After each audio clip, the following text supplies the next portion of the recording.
Good Thursday morning. I'm Susan Haney. Thank you for joining me here today as we talk about another woman from the Old Testament. Actually, this week we're going to talk about two women from the Old Testament.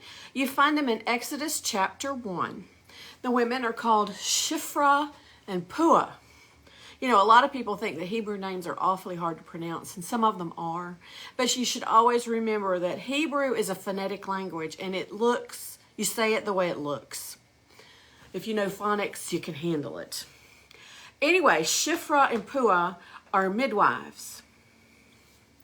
They're Hebrew midwives. They do agree that their names are of a Semitic origin. And they're living in Egypt. At the end of Genesis, we know that Joseph has died. So Joseph is no longer in the picture. There is a new Pharaoh, and the Bible puts it very carefully that this man did not know about Joseph. He didn't know the debt that the people of Egypt owed to him. Instead, he became fearful of the Hebrews because their population was exploding. He was afraid that they were going to rebel against him and destroy his kingdom. So he made them work harder, building cities and other things. Men and women were required to work. For some reason, he seemed to think that hard work would decrease their birth rate and increase their infant mortality rate. And that didn't happen.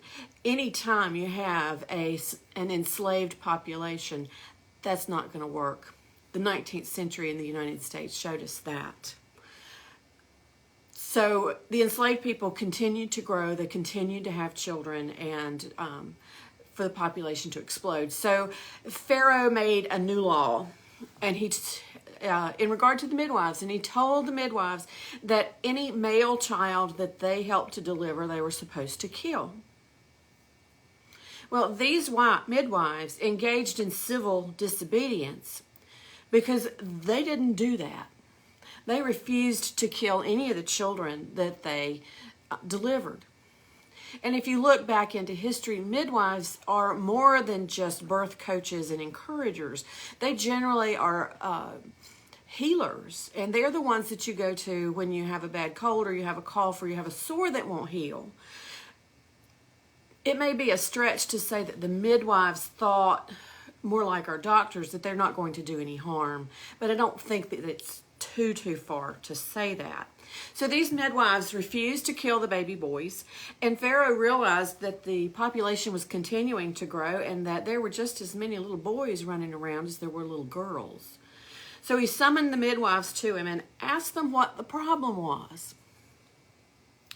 And the midwives said, well, the thing is that Egyptian women require a midwife, but these Hebrew women, they are like animals. They don't need any help. By the time we get there, their children have already been delivered.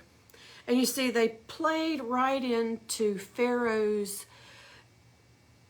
racial prejudice.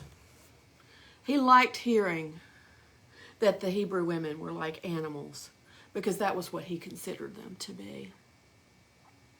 You see, Pharaoh thought that the men were the problem, and he thought that by allowing the little girls to live that he didn't have an issue, that he wouldn't have an issue, that the women would not cause rebellion, that he had to be afraid of the men.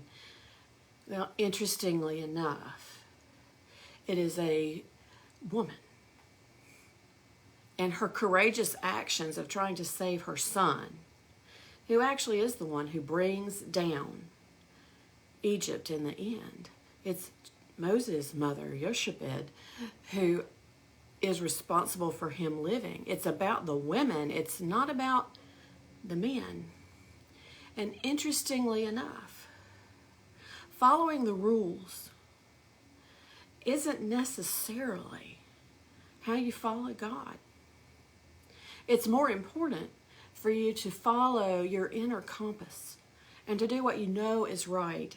And if civil disobedience is what it takes, then you should disobey the laws, the unjust laws.